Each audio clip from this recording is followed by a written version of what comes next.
Again Smarties, welcome back. मज़ा आ रहा होगा, series is going good right. So अब तक हमारे 6 दिन हो चुके हैं, 7वां दिन।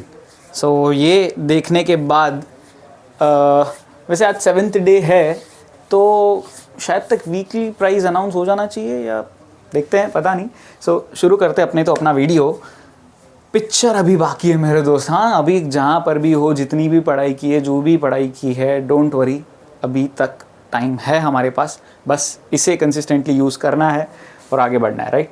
सो सबसे पहले फर्स्ट क्वेश्चन देख लेते हैं। The pair of linear equations, पता नहीं चला यार 2 चैप्टर खत्म हो गए हमारे, मतलब इंपॉर्टेंट क्वेश्चंस काफ़ी अच्छे कर लिए हमने। 3rd चैप्टर के क्वेश्चंस पे आ चुके हैं। The pair of linear equations 2x + 3y = 5, और एक और इक्वेशन ऐसा ही हमें दिया हुआ है, इज़ कैसे हैं कंसिस्टेंट इनकंसिस्टेंट।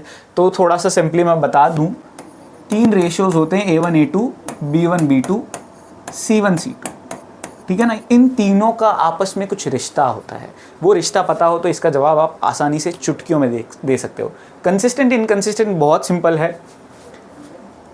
पहले 2 अगर ना इक्वल तो सीधा कंक्लूजन बहुत क्लियर है, कंसिस्टेंट विथ यूनिक सॉल्यूशन।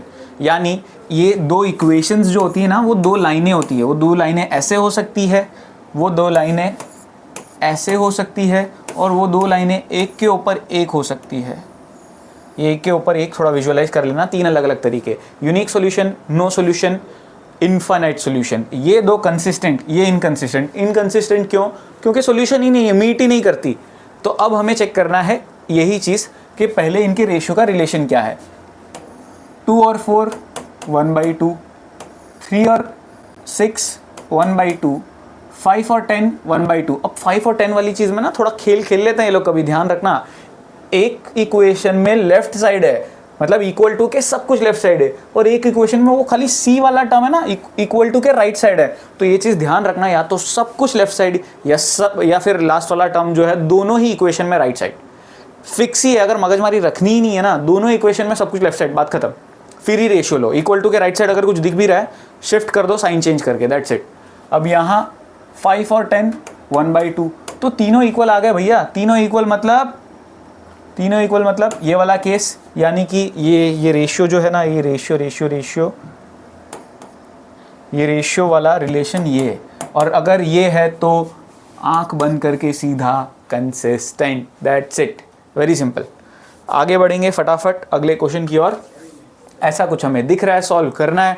चाहो तो सब्स्टिट्यूशन करो, चाहो तो एलिमिनेशन करो। दोनों ही टॉपिक पर स्पेसिफिक टॉपिक बेस्ड भी वीडियो ऑलरेडी चैनल पे अपलोडेड है, वो मिस मत करना, देख लेना, तो पता चल जाएगा कब सब्स्टिट्यूशन यूज़ करें, कब एलिमिनेशन यूज़ करें। एलिमिनेशन के भी स्पेशल टाइप ऑफ क्वेश्चन, पता ही नहीं चलता कि एलिमिनेशन से करना है, वो भी बताया हुआ है। तो यहाँ तो दोनों से ही कर सकते हो।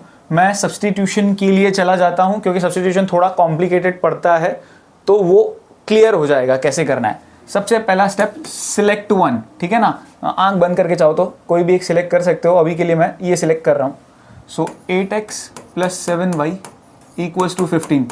सेकेंड थिंग वेरी सिंपल, एक वेरिएबल एक तरफ, बाकी सब दूसरी तरफ। कोई भी पसंदीदा वेरिएबल लेफ्ट साइड रख सकते हो आप, ठीक है ना। x पसंद है, x पसंद है तो उसको लेफ्ट साइड रखना है, बाकी सब कुछ दूसरी तरफ।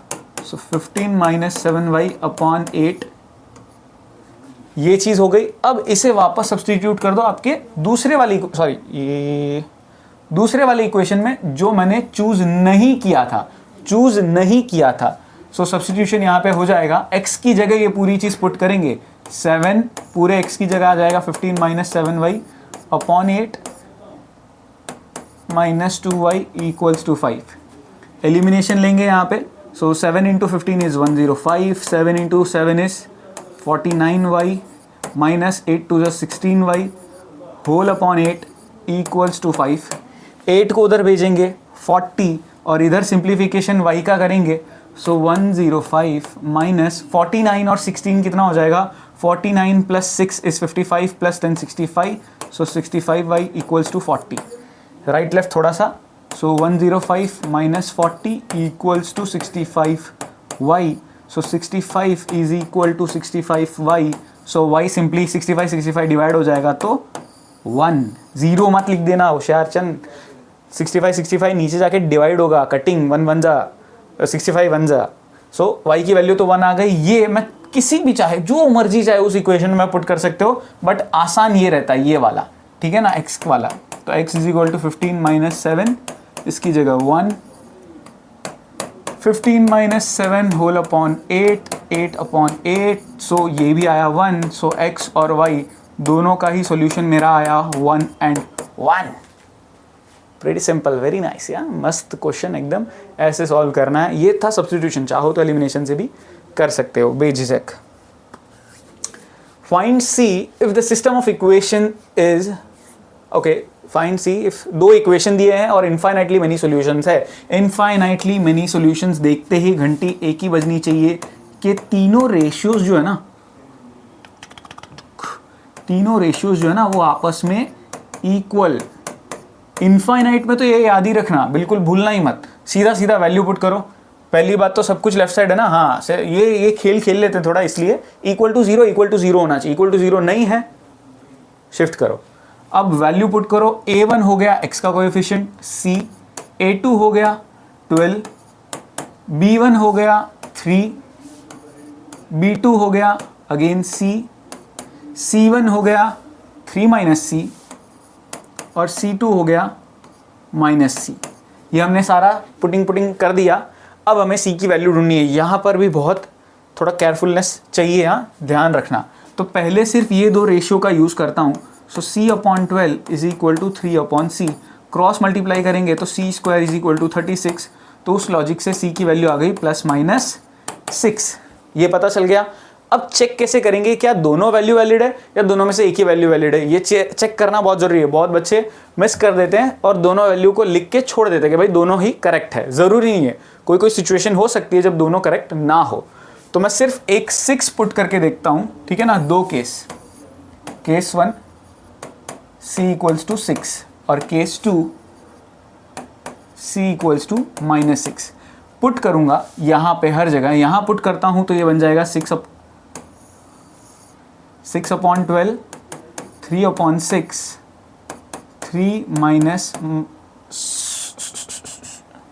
6 अपॉन माइनस 6। सो ये 1 जा, ये 2 जा, सो 1/2, 1/2 ये हो जाएगा minus 3 upon minus 6, minus minus कटेगा 1/2। सो 1/2, 1/2, 1/2 बराबर। तो यानी c इक्वल्स टू 6 तो एकदम पक्की बात, सही बात। दूसरा देखते हैं, 6 अपॉन 12 और 3 अपॉन c की वैल्यू तो माइनस 6 थी और यहाँ पे भी minus 6 equals to 3 minus 6 upon minus 6। So यहाँ पे बन जाएगा -1/2, यहाँ बन जाएगा -1/2 और यहाँ बन जाएगा 3 + 6 9 और ये हो जाएगा 6। सो 3/2, तो ये तीसरा वाला नॉट इक्वल आया। सो c can not be -6। So only correct value is 6। क्या गजब का क्वेश्चन था, क्या गजब का क्वेश्चन था। खेल खेलता है ऐसा क्वेश्चन, ध्यान से देखो इसको, वापस कर लो, मैं तो कह रहा हूँ सही में बहुत मस्त क्वेश्चन था, नेक्स्ट लेवल। ये जो छोटे छोटे मार्क्स जो कटते हैं ना 100 आने में या 80 में से 80 आने में, वो ऐसे क्वेश्चन होते हैं जिसमें मिस हो जाता है कुछ। MCQ में पूछ लेते भैया, दिमाग खराब वहीं हो जाता है। तो MCQ में चेक करना होता है, सीधा ऑप्शंस के साथ आप खेल सकते हो। ये वाला 6 वाली वैल्यू जो हमने डिराइव की थी वो तो करना ही नहीं पड़ता, सीधा पुट करके आप खेल सकते हो। तो यहाँ तक तो ये क्वेश्चन हो गया। और जिसका हमें था इंतज़ार, वो घड़ी आ गई है। कोड बता रहा हूँ आज का अटेंडेंस मार्क करने के लिए, फटाफट मार्क कर सकते हो आप। 4 डिजिट का कोड। कल था आने वाला साल दैट इज़ 2026 और आज है आज वाला ही साल, मतलब अभी जो चल रहा है करंट ईयर, दैट इज़ 2025 याद रखना, मतलब मार्क कर लो फटाफट से। Next question, shown below is a pair of linear equation. बहुत ही गजब की इक्वेशन दी हुई है और थोड़ा सा गड़बड़, यहाँ एंड आएगा या कॉमा आएगा, ऐसे दो इक्वेशन है। Without finding the values of x and y prove that x minus y is equal to 1। ये हमें प्रूव करना है माइनस करके। अब थोड़ा सा प्रेजेंस ऑफ माइंड रखना, ये x के आगे कोई कोएफिशिएंट नहीं है तो 1 है और यहाँ 0.999 तो दिख ही रहा है। 1 बड़ा होता है या 0.999? थोड़ा सा 10 स्टैंडर्ड वाले होके थोड़ा इतना तो सही मैथ्स लगा लेना यार। 1 बड़ा होता है, ये तो 0 पॉइंट समथिंग है तो बहुत छोटा है। अब मुझे अगर x चाहिए दैट इज पॉजिटिव वैल्यू, तो इस बड़े में से छोटा वाला माइनस करना पड़ेगा, यानी इस बड़े इक्वेशन में से छोटा इक्वेशन माइनस करना पड़ेगा, यानी x प्लस 0.999y माइनस करना पड़ेगा 0.999x plus y equals to, ये पहले वाले इक्वेशन की वैल्यू में से माइनस करना पड़ेगा 2.998। अब इधर माइनस से ब्रैकेट खुलेगा, ये हम फर्स्ट पार्ट कर रहे हैं, x plus 0.999y minus 0.999x minus 1y equals to, ये हो जाएगा हमारा 0.001। ये मिलेगा हमें 0.001, सॉरी इसमें से अगर मैं ये सब्ट्रैक्ट करता हूँ तो मिलेगा 0.001x, इसमें से ये सब्ट्रैक्ट करता हूँ तो मिलेगा माइनस में 0.001y इक्वल्स टू, ये मिल गया 0.001। 0.001 जो चीज़ है वो कॉमन निकल जाएगी, अंदर बच गया x minus y is equal to 0.001। ये नीचे आके डिवाइड हो जाएगा तो x माइनस वाई की वैल्यू मिल जाएगी 1। मेरे को समझ में नहीं आता कि क्या चुल मचती है, क्वेश्चन इतना कॉम्प्लिकेटेड देते हैं लेकिन आंसर हमेशा बहुत सिंपल सा आता है, 1 0 1 0 इसमें खेलते रहते हैं। हो सकता है कोई कोडर ही हो, क्वेश्चन कोडिंग लैंग्वेज 0 1 के साथ ही खेलता रहता है। x माइनस वाई हमारा यहाँ पर निकल के आता है 1, यही मुझे प्रूव करना था। आई होप समझ में आ गया, बहुत ही इंटरेस्टिंग क्वेश्चन था। ये तो हो गया। अब x और y की वैल्यूज़ कैसे निकालना है वो सेकेंड पार्ट करते हैं। सेकेंड पार्ट के लिए फर्स्ट पार्ट काम लगेगा। अब क्या करना है, बस जो हमने दोनों का सब्ट्रैक्शन किया था ना, इसकी जगह अब करेंगे हम एडिशन। सो एडिशन जब करूंगा तो क्या मिलेगा, x plus 0.999y plus 0.999x plus 1y या जो भी है, सो 2.999 प्लस 2.998 ये बन जाएगा एक, और ये सो 1.999x plus 1.999y equals to, ये क्या हो जाएगा, यहाँ कैलकुलेशन सही से करना, अगर गड़बड़ हो जाए इसका डर है तो आप बचपन में जो मैथ्स किया था वो कर सकते हो, कोई शर्म की बात नहीं है। रिश्तेदार तो मार्क्स पूछेंगे ना, ये थोड़ी पूछेंगे। 9 8 17, so 9 10 19, 9 1 carry, 9 10 19 carry 5, so this becomes 5.997। Common ले लेंगे 1.999, अंदर बचेगा x plus y equals to 5.997। अब 9 3 27 होता है, 9 3 तो ये कहीं ना कहीं मैं श्योर हूँ ये 1 से और ये 3 से कटेगा, तो ये x प्लस वाई की वैल्यू आएगी 3। इन दो को अगर मैं सॉल्व करूंगा तो आंसर क्या आएगा वो मैं बता रहा हूँ डायरेक्टली, ध्यान से समझना। 2 और 1 आने वाला है, x will be 2 and y will be 1। ये आपको खुद ही सॉल्व करना है, मैं नहीं बता रहा। सब्स्टिट्यूशन एलिमिनेशन इतने चुन्नू मुन्नू इक्वेशंस का तो आप कर ही सकते हो for sure. Next, 2 vessels A and B contain mixtures of boric acid and water। आज का वीडियो थोड़ा सा बड़ा जाएगा। A mixture of 3 parts from A and 2 parts from B is found to contain 29% of boric acid।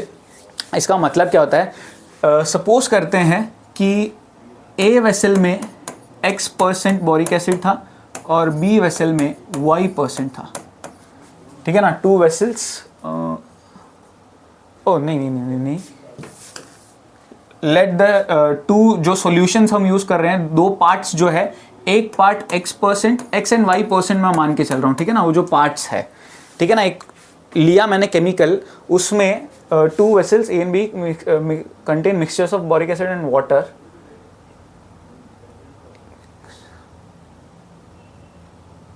Okay, ठीक है। तो A vessel में ऐसा कुछ प्रोपोर्शन है, ऐसा कुछ है, यानी अगर इस A वेसल के जो चीज़ें हैं, जो केमिकल्स है, उसको अगर मैं कंटेनिंग बताऊं तो 5 इक्वल पार्ट्स में काटूं तो पहला, ये वाला पहला जो X है ना, वो 3 पार्ट्स है और Y जो है वो 2 पार्ट्स है। तो मैं कह सकता हूं this X is 3x upon 5 and this second part is 2y upon 5। ये रेशियो का खेल सही से समझना, 5 में से 3 पार्ट है, 5 में से 2 पार्ट है, मिला के तो 5 पार्ट हो गए ना। मिला के कितना परसेंट है सॉल्यूशन का, 29%। और क्योंकि ये मैंने परसेंट में ही लिए थे तो परसेंट को नॉर्मल कन्वर्जन करने की जरूरत नहीं है, डिवाइड बाय 100 लिखने की जरूरत नहीं है। सो ये बन जाएगा 3x + 2y whole upon 5 is equal to 29। So 3x + 2y equals to 29 × 5, 290 का आधा 145। ये इक्वेशन मिला। अब 2 parts from B is found to, ओ बोरिक एसिड की बात चल रही थी। अ मिक्सचर ऑफ 1 part फ्रॉम A and 9 parts from B is found to contain 34% boric acid. और ये जो दूसरा मिक्सचर है उसके लिए 1 part फ्रॉम A और 9 parts फ्रॉम B, तो टोटल कितने हो गए 10। सो 1/10 यानी x/10 प्लस 9y/10 मिला के कितना परसेंट है 34। सो ये बन जाएगा x + 9y whole upon 10 equals to 34। So x + 9y equals to 340। ये मिल गया। अब करेंगे सब्स्टिट्यूशन एलिमिनेशन, जो चाहो कर सकते हो। मैं पूरे को 3 से मल्टीप्लाई कर देता हूँ, शायद मेरा काम आसान हो जाए। सो 3x 9 3 = 27y और ये 3 से मल्टीप्लाई होगा तो 3 4 = 12, 1 कैरी, 3 9 10, 1020। अब एक के नीचे एक और एलिमिनेशन 145। ये थोड़ा अच्छे से लिख देते हैं सो सब्सट्रैक्शन में कोई गलती ना हो। साइन चेंज का स्टेप कटा, 27 - 2 इज 25y और ये कुछ निकल के आएगा 10 5 9 11 7 8 875। तो y की वैल्यू आएगी 875 डिवाइड बाई 25, जो कि मैं काटूं तो मुझे कुछ मिलेगा 25 1 ज़ा 25, 3 ज़ा 75 या 5 से काट लेते हैं यार, 5 5 ज़ा 5, 5 1 ज़ा फिर 37, 7 ज़ा 35, 25 5 ज़ा और ये 5 5 ज़ा 5, अगेन 1 ज़ा 5, 3 ज़ा 15, 25 5 ज़ा। सो y तो आ गया 35% जो y वाला पार्ट है। 2 वेसल्स B कंटेनिंग 35%। अब x भी ढूंढना है तो वो पुट कर देंगे किसी में भी, ये वाले सिंपल वाले में पुट कर देते हैं। x + 9 × 35 - 340 करना है। सो x प्लस ये 350 में से 35 गया तो 315। सो x की वैल्यू आ जाती है हमारी 40 - 15 इज 35%। कुछ गड़बड़ 25। प्लीज़ ऐसे सिली एरर मत कर लेना, मेरा तो एग्ज़ाम हो गया, आपका नहीं हुआ ना। सो ऐसे हमको ये क्वेश्चन करना था। बहुत ही इंटरेस्टिंग, बहुत ही मज़ेदार क्वेश्चन था, सच मज़ा आ गया एकदम। एक बार वापस देख लो, समझ लो। Next question, Amit is planning to buy a house and the layout is given below. The design and the measurement has been made such that the areas of 2 bedrooms, 2 bedrooms और किचन मिला के 95 square metre है। Form the pair of linear equation in 2 variables. तो पहला part फटाफट कर लेते हैं, इक्वेशंस ही बनाने हैं। तो यहाँ पर देखा जाए तो इतना x, ये 2 और y तीनों मिला के 15 के बराबर होगा। क्यों 15 के बराबर होगा? सीधी सी बात है, रेक्टेंगल शेप है, ऑपोजिट साइड्स इक्वल होती है। So x + y + 2 is equal to 15। So x + y equals to 13। एक तो ये इक्वेशन हुई। दूसरी इक्वेशन कैसे बनाएंगे? तो यहाँ दिमाग चलाना है गजब का, ध्यान से समझना। 2 बेडरूम और एक किचन ना, 2 bedrooms and kitchen. So 2 bedrooms, अब area of bedroom 1 plus area of bedroom 2 plus area of kitchen मिला के 95 दिया हुआ है, ठीक है ना। अब ये कितना हो जाएगा? बेडरूम 1 का एरिया कितना हो जाएगा? Length into breadth, x into 5 कितना हो गया? 5x। बेडरूम B 5 इंटू ये भी चीज़ कितनी है? x। कुछ गड़बड़ नहीं करा ना? हाँ। सो 5x प्लस y और 5, तो 5y मिला के 95। सो ये हो जाएगा 10x plus 5y equals to 95। 5 common लेके डिवाइड कर देंगे, so 2x plus y equals to 19। ये मेरा दूसरा इक्वेशन। 2 इक्वेशन ढूंढने थे। पहला क्वेश्चन समाप्त, finish. Second question, find the outer length, find the length of the outer boundary. Length of outer boundary, ये तो बहुत सिंपल है यार। सेकेंड वाला तो इलीगल क्वेश्चन एकदम, 2 इंटू एल प्लस बी, ठीक है ना, रेक्टेंगल शेप है। अब लेंथ कितना होगा पूरा 15, ब्रेथ कितना होगा 5 5 10 2 12, 15 और 12 is 27, 27 into 2 is 54, so 54 metre मेरा बाउंड्री की लेंथ होगी। वेरी सिंपल, वेरी सिंपल, कितना आसान क्वेश्चन। आई होप ये फर्स्ट और सेकंड पार्ट समझ में आ गया, क्योंकि इसके और कुछ पार्ट्स भी है वो भी कवर करने हैं। वीडियो लेंदी है लेकिन इंटरेस्टिंग क्वेश्चन है, इंपॉर्टेंट क्वेश्चन है, फंडामेंटल्स क्लियर होंगे साथ में। So find the area of each bedroom and kitchen in the layout, find the area of each bedroom and kitchen in the layout. So इसके लिए आपको दोनों इक्वेशंस को सॉल्व करना पड़ेगा। दोनों इक्वेशंस क्या है मेरे, x प्लस वाई 13 और 2x plus y 19, x plus y 13 और 2x प्लस वाई 19। एलिमिनेशन कर देते हैं इसका, x minus 2x minus x, ये कट गया, 13 माइनस 19 इज माइनस 6, दोनों का माइनस साइन कटेगा तो x मिल गया 6। अब y भी ढूंढ ही लेते हैं, पुट कर देते हैं इसमें। So x plus y equals to 13, 6 put कर देता हूँ, सो y की वैल्यू आ जाएगी हमारे पास 7, दोनों मिल गया। अब हमको ढूंढना था find the area of each bedroom and kitchen in the layout.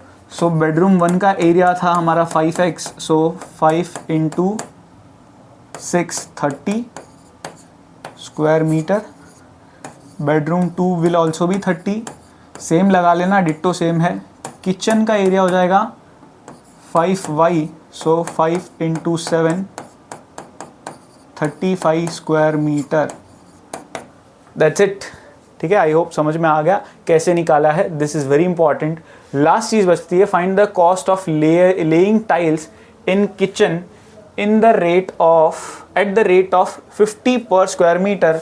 तो सिंपल है, एरिया ऑफ किचन कितना है, एरिया ऑफ किचन हमारे पास 35, so cost will be 35 into 50, ऊपर नीचे 2 से मल्टीप्लाई कर देते हैं तो 3500 का एक ही बात है, चलो मल्टीप्लाई कर लेते हैं। 5 5 25, 5 टू कैरी 5 15 17, इतना रुपया लगेगा भैया, इतना रुपया लगेगा किचन में टाइल्स लगाने का। काफ़ी इंटरेस्टिंग केस स्टडी थी, काफ़ी इंपॉर्टेंट थी। आई होप समझ में आया, वेरी नाइस। बस कंसिस्टेंसी बरकरार रखो और गिफ्ट तो है ही है और साथ में मार्क्स भी आ जाएंगे मैथ्स में। Thank you so much for watching, मिलते हैं नेक्स्ट वीडियो में।